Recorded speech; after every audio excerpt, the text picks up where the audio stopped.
C'est une réalité qui est têtue.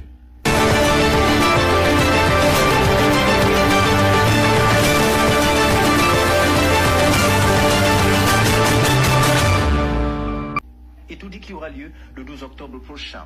Deuxième force politique du pays, si l'on s'en tient au résultat de 2018, il s'est vu recalé par le Conseil constitutionnel qui entérinait ainsi la décision du Conseil électoral d'Election Cameroun. Certains hommes du droit indiquent qu'au sujet des 35 recours déposés, le droit a été dit conformément aux règles, mais la société civile, elle, crie au scandale devant ce qui s'apparente à une sorte de politisation du judiciaire, mettant à mal la croyance qui veut que la justice soit pourtant libre. Policiers et gendarmes, ça et là, les interpellations innombrables que le pouvoir justifie du préventif au désordre et aux réactions insurrectionnelles. Cependant, cette présence policière est perçue au sein du peuple comme une volonté de museler tout le monde. Tout le monde, même devant une non-justice qui ravive la douleur d'un peuple qui croupit sous le poids de l'ascenseur social déjà bloqué et qui voit en l'élection l'occasion ultime de s'exprimer librement en vue d'un changement de leurs conditions de vie. Alors que la disqualification du candidat du Manidem est actée, deux tendances se dégagent. Celle qui interprète cette décision judiciaire sous le prisme d'un complot d'État fomenté pour mettre sous les teignoirs une force qui dérange. Une lecture tout à fait différente, celle qui veut diluer justement cette décision de justice dans les erreurs politiques multipliées par le professeur Maurice Kamto, le pape du droit, comme on l'appelle. On peut rappeler pour notre bonne gouverne, parce qu'il y en a qui vont dire il n'était pas aux élections législatives et municipales. Mais en oubliant que les élections devaient avoir lieu en 2024, si j'ai bon mémoire. Non, 2025. Comment comprendre donc ce renvoi en 2025, pardon, 2025, comment comprendre donc ce renvoi calculé de ces élections-là, qui dans les normes, si elles avaient lieu, la question du mandat impératif ne se poserait plus. Je vais vous poser une question, ça peut être une question rhétorique. Admettons que vous soyez marié et que votre femme pose un problème à la maison, peut-être un problème de ration, et que hors de la maison, vous avez une maîtresse. Et que la maîtresse se propose de revendiquer les mêmes droits. C'est un exemple. Et que la maîtresse se propose de revendiquer les mêmes droits que la dame qui est à la maison. Et on demande à quelqu'un qui est doté du bon sens de venir arbitrer. Qu'est-ce qui donne à celle qui est à la maison la qualité ou bien le statut de mariée?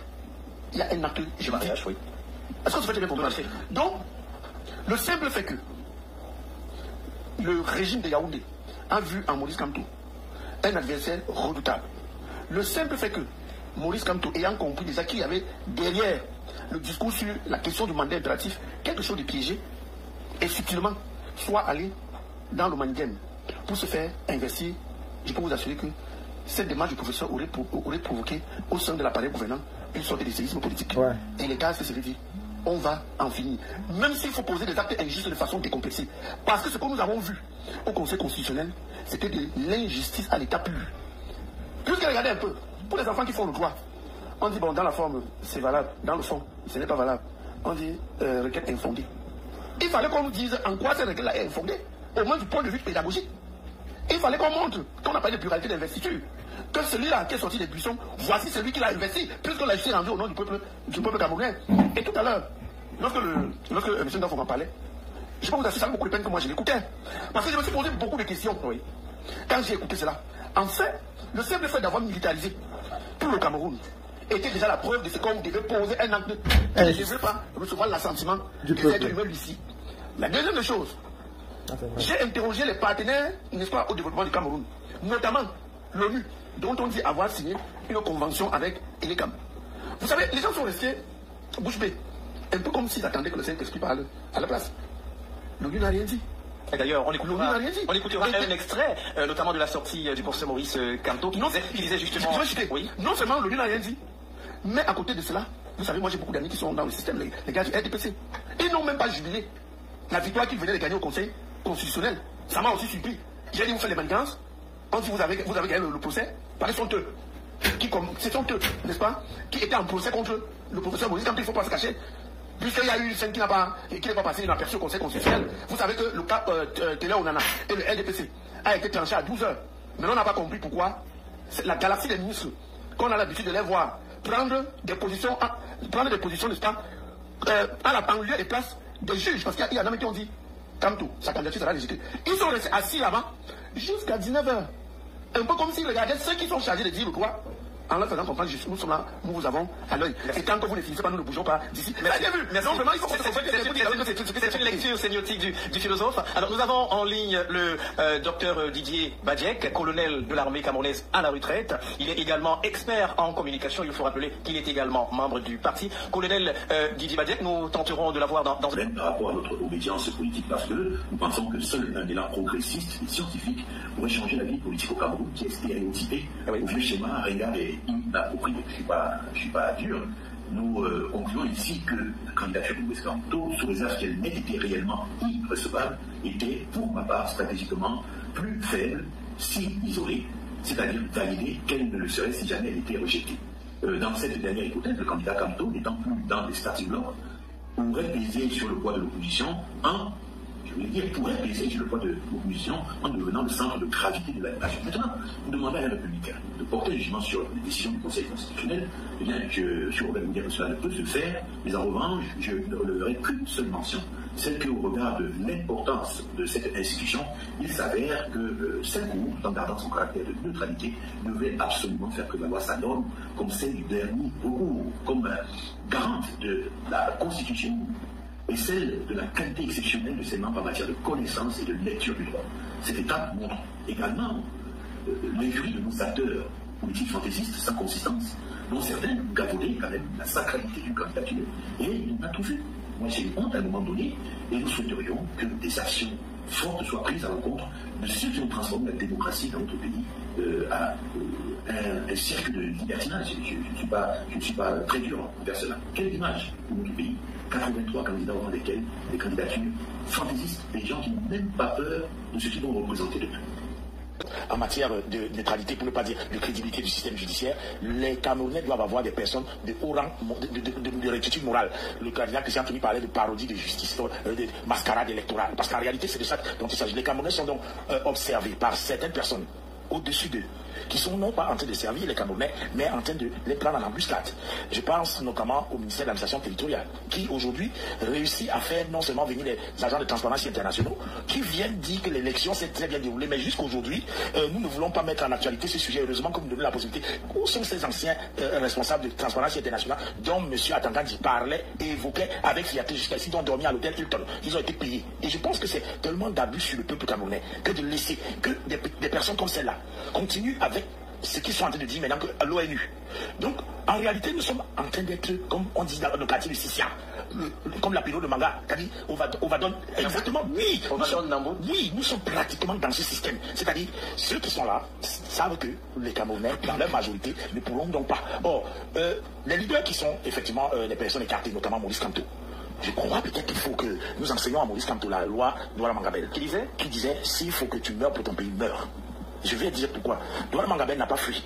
Douala Mangabel n'est pas parti au Ghana. Plusieurs chefs ont fui. Il faut apprendre à mourir pour son pays. Parce que, oui, prenons très simplement peuple, parce qu'il y a plusieurs personnes qui sont actuellement arrêtées, notamment avec une mise en garde administrative, qui violent la loi, parce que les débats publics sont autorisés au Conseil constitutionnel.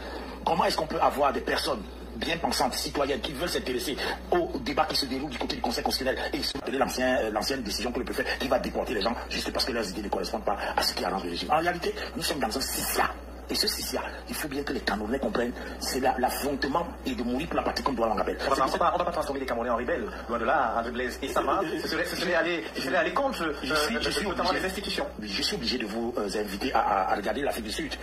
Lorsque les Sud-Africains avaient l'apartheid et qu'il n'était pas possible pour eux d'avoir leur dignité respectée, je crois que ça ne sert à rien. Il y a des libertés qui ne valent pas la peine d'être vécues s'il n'y a pas de dignité. Merci André, Blaise et Sama. Je crois que la connexion a été rétablie. Avant de donner la parole à Charles Cacharel-Fogan, lui qui est journaliste, un aspect qui nous intéresse tellement dans ce qui suivra. Alors nous avons le colonel en ligne, colonel à la retraite Didier Badiek. Alors colonel, on imagine que vous êtes avec nous et que vous nous recevez 5 sur 5 justement. Vous êtes géostratège en tant que tel. Alors quelle est la lecture que vous faites sur ce déploiement, ce fort déploiement de la force, des forces de police et de gendarmerie que l'on a eu autour des audiences du Conseil constitutionnel? Vous justement qui êtes géostratège, alors comment est-ce que de toutes les façons vous avez perçu cela, mon colonel? Moi je n'aurais pas un regard de sanction sur la présence de la gendarmerie, de la police et toutes les façons font leur travail. Lorsqu'il y a des prémonitions de menaces et de risques, eh bien, les moyens que l'on utilise devraient être toujours surestimés. Je dois vous dire que dans les termes de combat, lorsque nous avons un groupe de combat, ou je voulais dire une section, que l'on veut réduire, c'est-à-dire neutraliser, eh bien, on est obligé de mettre en face 4 sections, 5 sections de commandement et 3 sections de combat, pour qu'on soit plus dans un rapport de 1 contre 3, parce que la section de commandement, elle est là en réserve, et pour donner les ordres. Donc, je voudrais dire que les dispositions qui ont été prises sont bien relatives à tout ce qui se laissait apparaître dans les réseaux sociaux. On va faire ci, on va faire ça. Bon, si elles sont surévaluées, les forces de défense et de sécurité, généralement, agissent avec ce qu'on appelle une planification, où il y a un effet final recherché, une vision stratégique, et que l'effet final recherché conçoit ce qu'on appelle également une idée maîtresse. Et cette idée maîtresse va présider à l'élaboration d'un dispositif. Et ce dispositif donc a prévu des mesures, je vais dire, préventives et dissuasives surtout. Hein. C'est-à-dire qu'on donne un message en disant que celui qui va attaquer les points stratégiques pourrait recevoir plus de conséquences qu'il tirerait davantage. C'est ça le principe dissuasif. Donc je ne pense pas qu'en cette qualité, on peut dire qu'on ait été choqué par cette présence. Peut-être que sur le plan des symboles, ça choque un peu. Nous sommes en politique, nous ne sommes pas dans une arène ou alors avec des parties qui sont belligérantes. Mais aussi, je voulais dire que les messages qui étaient portés n'avaient rien d'amène, c'est-à-dire n'avaient rien de très convivial. Donc les forces de défense, de sécurité plus précisément, se sont prédisposées à pouvoir donner une réponse adaptée et appropriée aux risques et aux menaces qui étaient en ce jour-là évaluées. Alors, mon colonel, vous voulez peut-être nous dire également, nous expliquer pourquoi pas la présence, la très forte présence de la gendarmerie au niveau du siège du Malidem, mais également nous profitons pour vous poser cette autre question. Ce déploiement de la police et de la gendarmerie, est-ce que cela n'impacte pas un tout petit peu sur le Cameroun, notamment le regard qu'on peut porter sur le Cameroun à l'échelle internationale? Encore une fois, je vais répondre à cette question, mais je ne suis pas tellement de ceux que le regard devrait motiver une sanction ou alors devrait attirer des sentiments de collaboration, d'acceptation de l'extérieur. Qu'est-ce que l'extérieur a à faire sur la diplomatie camerounaise? Je vais vous dire quelque chose. Alors, nous avons eu des élections aux États-Unis, c'est un pays qui passe pour être un modèle de démocratie. Nous avons eu les externes, les amis qui sont déroulés dans ce pays. Alors, vous pensez que ces avatars-là qui se sont déclarés au vu de tout le monde de l'opinion internationale a créé un désordre ou alors un dysfonctionnement dans la suite de la planification des élections aux États-Unis? On a vu un président un candidat qui injurait un autre de manière totalement directe, ce qui, ici au Cameroun, serait passé comme de la sauvagerie culture. Mais bien, cela n'a pas empêché que les élections se déroulent et qu'on déclare un candidat vainqueur. Non, il faudrait qu'on arrête, n'est-ce pas, de regarder. Ce regard international veut dire quoi en fait? Sinon que de se définir dans une position de soumission permanente, hein, et qui nous écarte définitivement de notre liberté, de notre véritable indépendance. Moi, ce que les Français pensent de mon pays, ou alors les Américains pensent de mon pays, alors là, je vous dis, ça me laisse à 37. Mais ce que les Camerounais pensent de la gouvernance, de ce que nous pouvons être, de ce que nous pouvons devenir, alors là, c'est une préoccupation pour moi, parce que les élections, n'est-ce pas, du Cameroun vont se faire par le peuple camerounais avec les attentes de ce peuple. Donc je pense que nous cherchons toujours très loin au plan des relations internationales. Je vais vous exhorter comme ça à lire l'ouvrage de Soroya Sidani qui parle, n'est-ce pas, de la déviance du système international, et vous verrez que ce sont les nations occidentales puissantes qui sont les premières à culbuter les règles essentielles des relations internationales. Quand vous voyez ce qui se passe dans certains pays aujourd'hui, avec les guerres qui sont d'actualité, je voudrais juste citer celle d'Ukraine et celle de Gaza, vous allez comprendre que nous n'avons pas de leçons à recevoir de certaines puissances, et que leur regard, qu'il soit obtus, qu'il soit plat, eh bien, ne devrait pas nous empêcher de continuer ce que nous devons faire. Ce que nous devons faire, c'est quoi? C'est écouter le peuple. Alors là, nous avons plusieurs choses. Et on a l'impression qu'il a écouté ce peuple. Et je pense que c'est à ce niveau que la pression devrait être grande pour que cela change et que nous rentrions vraiment dans ce véritable processus de démocratisation. Voilà donc ce que je peux penser de cette question. Merci beaucoup.